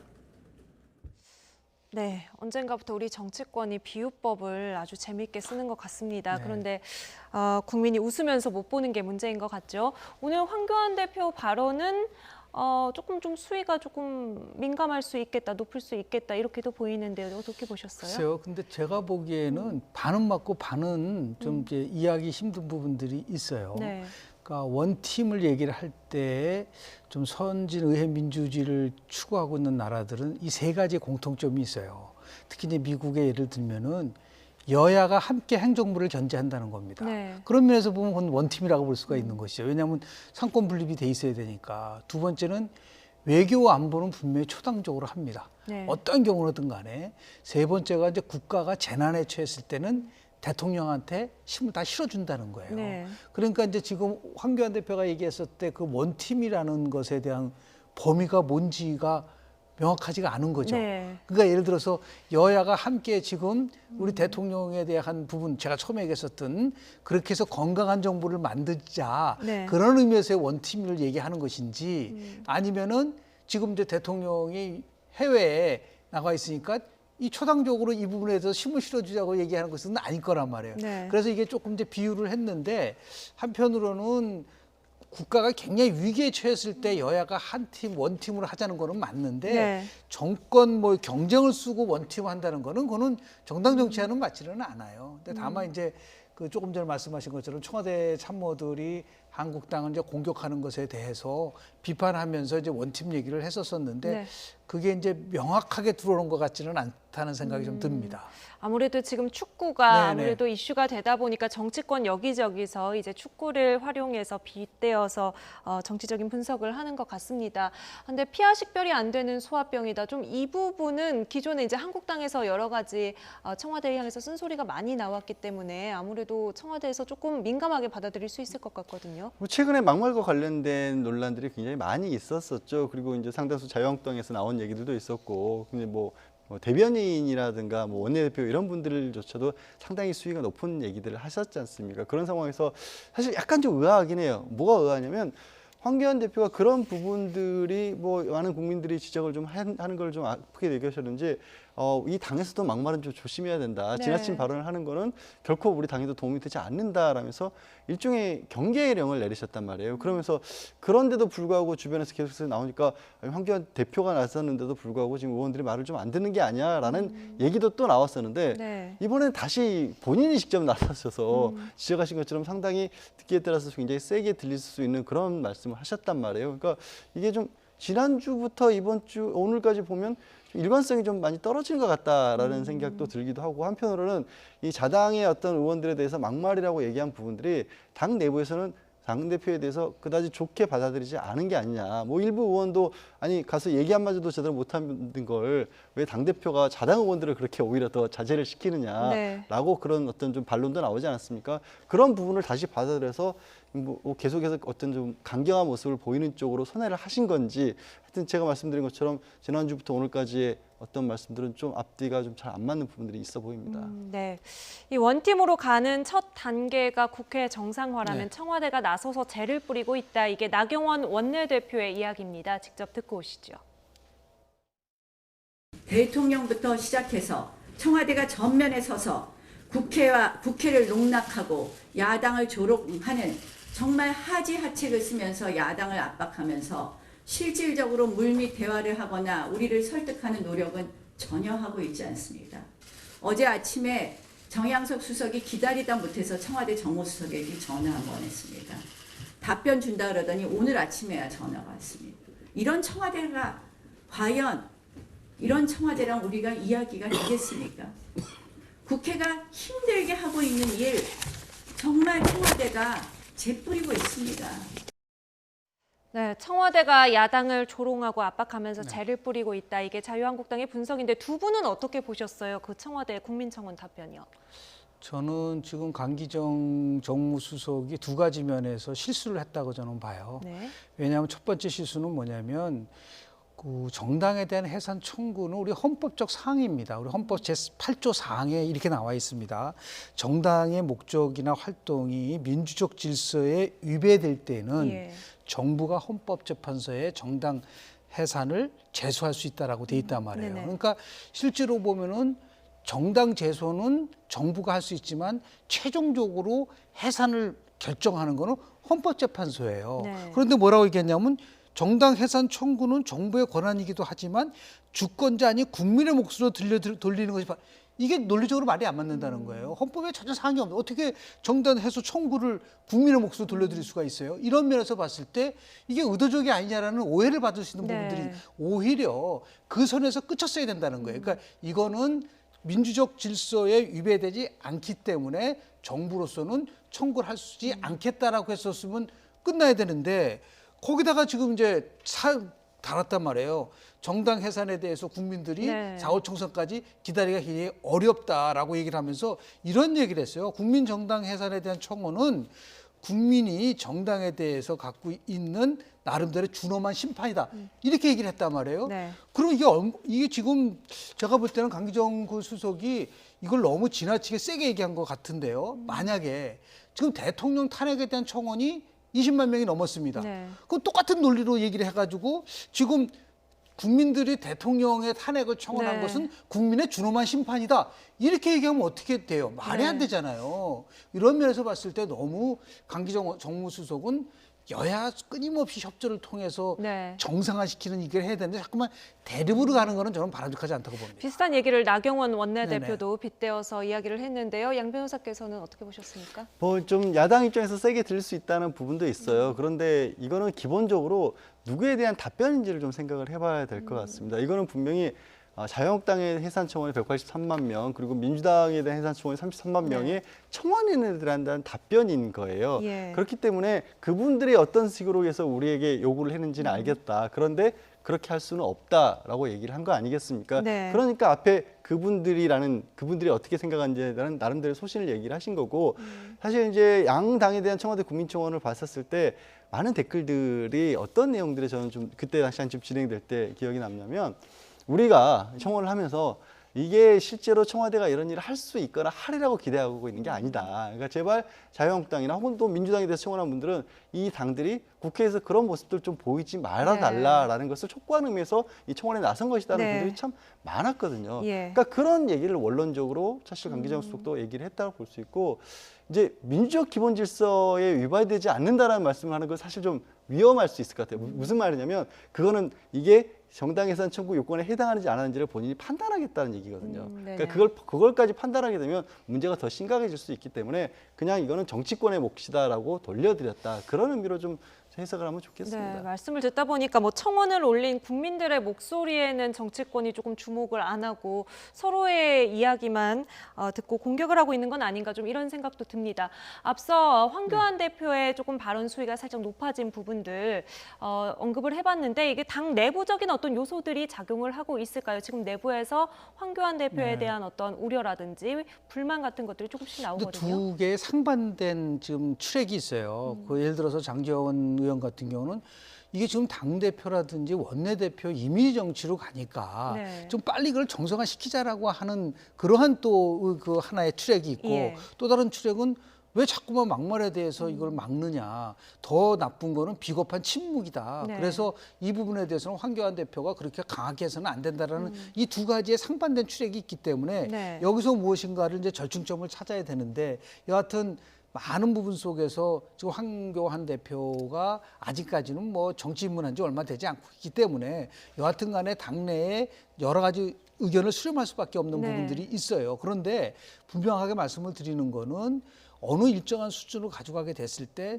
당대표가 사사건건 모든 문제에 나오기 시작을 하게 되면요, 그 다음에는 국민들은 피로감을 느낍니다. 오히려 그거보다는 의회 관련된 거는 원내대표에다 이름을 하게 되고, 근데 지금 우리는 모든 것이 당대표하고 원내대표의 두 사람에 의해서 움직이는 것처럼 보여주는 부분들이 있단 말이에요. 이러다 보니까 이제 이런 것 속에서 정당이 너무 지나치게 한쪽으로 쏠림 현상이 나오는 것은 아니냐. 그러니까 뭔가 좀 변화를 줘야 되지 않느냐. 그러한 분명히 목소리도 있어요.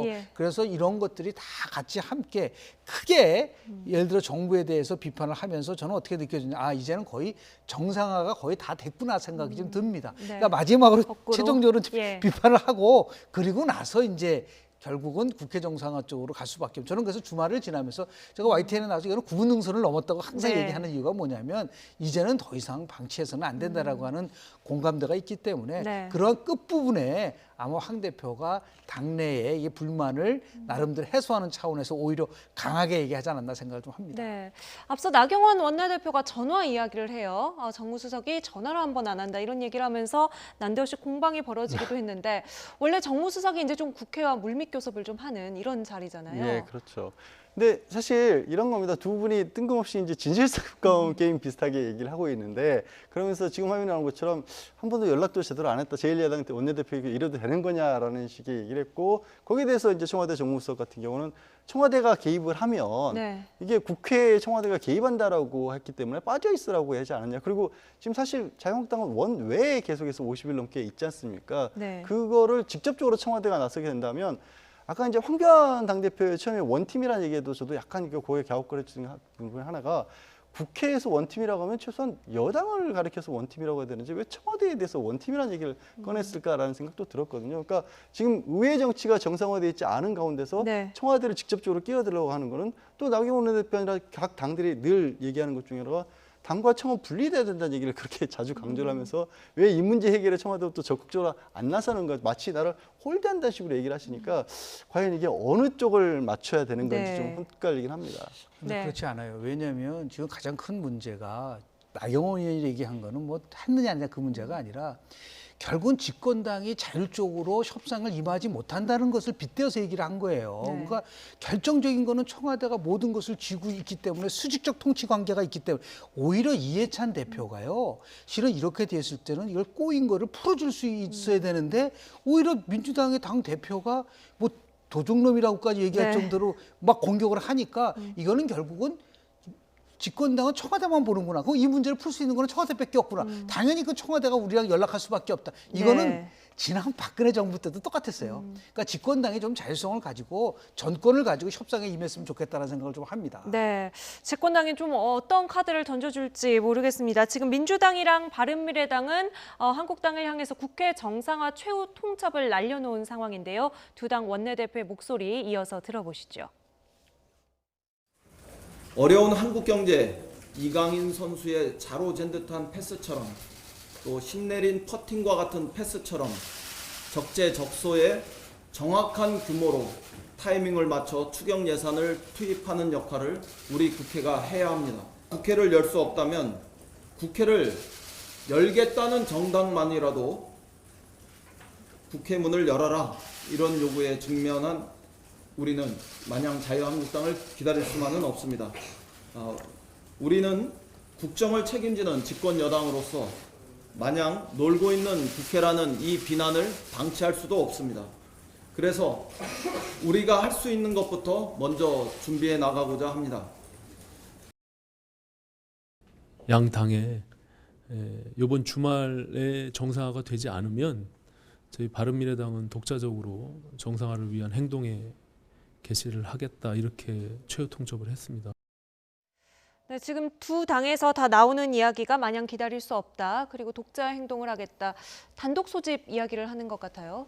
그럴 수밖에 없는 상황으로 보는 거죠. 더 이상 미뤄뒀다가는 지금 벌써 이제 6월 중순으로 넘어가고 있는 상황이고 뭐 좀 전에 이제 이 원내대표도 얘기를 하셨지만 추경 통과 50일이 넘어가고 있습니다. 네. 근데 그런 것들이 최소한 그러니까 정권이 어떤 길을 가려고 했을 때 국정을 막으려는 정권이라고 한다면 야당의 어떤 역할을 한다면 뭐 여당이 정권이 부산으로 가려고 하는데 부산에 가는 수단이 KTX를 살 거냐 비행기를 살 거냐 그런 미세 조정에 있어서만큼은 좀 이의를 제기할 수도 있고 그런데 아예 방향 자체를 틀어버리겠다고 하는 것은 집권당이 아닌 당으로서 또 할 거는 국정의 파트너를 자임하고 있으면 할 얘기는 아닌 거거든요. 근데 지금의 자유한국당 같은 경우는 여당에서 봤을 때도 이거는 아예 국가의 운영 자체를 막고 있는 그런 상황이 되다 보니까 더 이상은 어떻게 할 수가 없다라는 거고 오신환 원내대표의 어떤 입장이 좀 강경하게 변화한 부분이 저는 특히 주목할 만한 부분인데 사실 이 원내대표 들어가게 된 부분이 패스트트랙 과정에서 바른미래당 네 분이 이제 민주당과의 어떤 패스트트랙에 동의하는 부분에서 나오지 않았습니까? 거기에 이제 가장 어떻게 보면 반대했던 입장이었는데 그럼에도 불구하고 국회 정상화 문제를 놓고는 바른미래당 입장으로서 봤어도 더 이상은 밀어둘 수가 없다라는 판단을 내린 걸로 보입니다. 한국당은 어떤 답변 내놓을까요? 주말 상황 좀 전망을 해주시죠. 아마 이걸 거예요. 오신환 대표의 안은 지금 국회 정상화와 지금 자유한국당이 얘기하는 특위 기간 연장하는 거는 불리하자라는 거예요. 네. 그거는 같이 둬서는 안 된다. 그러니까 일단은 정상화 시켜놓고 나서 그 다음에 뭐 특위 연장 문제는 가져가자는 부분이 있기 때문에 이거를 받아들이지 않으면은 결국은 단독 국회라는 부분 속에서 네. 힘을 실어줄 수밖에 없다는 부분들이 있고요. 네. 또다시 이제 여당한테는 뭐를 얘기하냐면 그렇다고 해서 추경 6조 7천억 안 된다.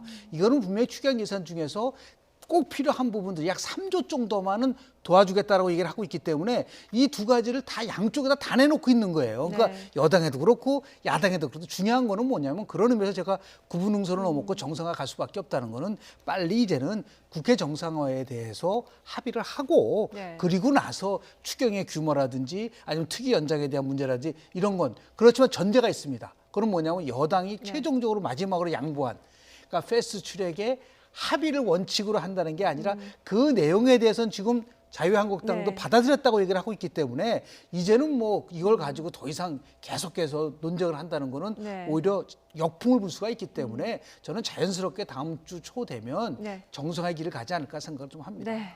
주말 사이에 축구에서도 좋은 소식 들리고 국회에서도 조금 국민들이 안심할 수 있는 그런 소식이 들려왔으면 좋겠네요.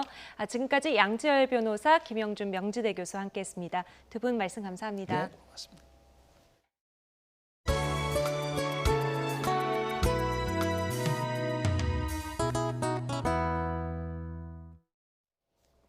(5G) 가입자가 100만 명을 돌파했지만 통신 서비스가 불량하다는 민원이 끊이지 않고 있습니다. 이에 따라 최대 13만 원에 달하는 통신 요금을 낮춰야 한다는 비판도 나오고 있습니다. 지난 4월 5G 서비스가 개시됐지만 서비스 상태 불량 민원이 끊이질 않고 있습니다.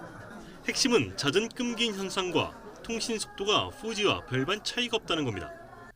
이는 5G 기지국 부족 때문으로 풀이됩니다.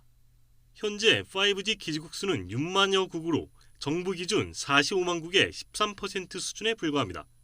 이마저도 85% 정도는 수도권에 집중돼 지방은 사실상 5G 서비스가 불가능한 실정입니다. 여기에 더해 5G에 걸맞은 콘텐츠가 부족한 점도 소비자의 원성을 사고 있습니다. 결국 무늬만 5G라는 비판 속에 최대 13만 원에 달하는 통신비를 낮춰야 한다는 비판마저 나오고 있습니다. 5G만 구축하는 거 초기 어떤 투자비는 많이 들어간 거는 인정을 합니다만은 그런 현재와 같이 이제 통신 품질 불량이라든가 콘텐츠 부재 문제라든가 이렇게 해서 외형만 5G 서비스를 한다면은 여기에 걸맞게 그럼 이동통신 요금도 인하해 주는 것이 바람직하죠. 충분한 5G망이 확보되고 양질의 콘텐츠가 제공되면 그에 맞춰 요금을 조정하는 방안을 고려해봄직하다는 겁니다. 세계 최초라는 타이틀을 거머쥐기 위해 졸속으로 추진됐다는 비판을 받고 있는 5G 서비스. 69일 만에 100만 명을 돌파했다는 자화자찬보다는 질 좋은 서비스 제공이 시급해 보입니다. YTN 사이언스 이성규입니다.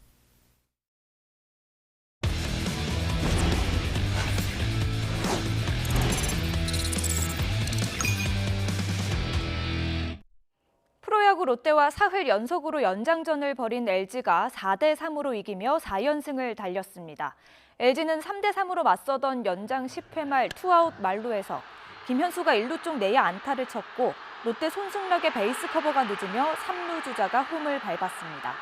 김주찬이 9회 끝내기 볼넷을 얻어낸 기아는 삼성과의 3연전을 싹쓸이했고 두산도 한화를 제쳤습니다. KT와 NC도 각각 승리했습니다. 프로축구 K리그의 서울과 수원이 오는 일요일 88번째 슈퍼매치를 앞두고 각오를 밝혔습니다.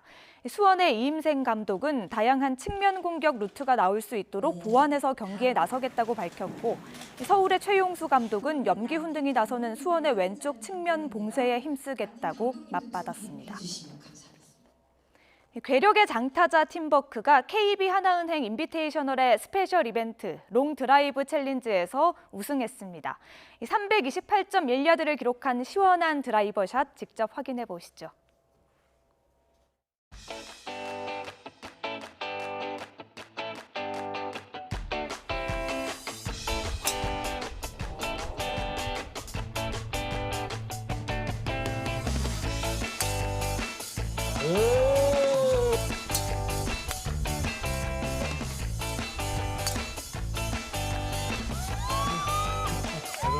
대단합니다. 대단합니다.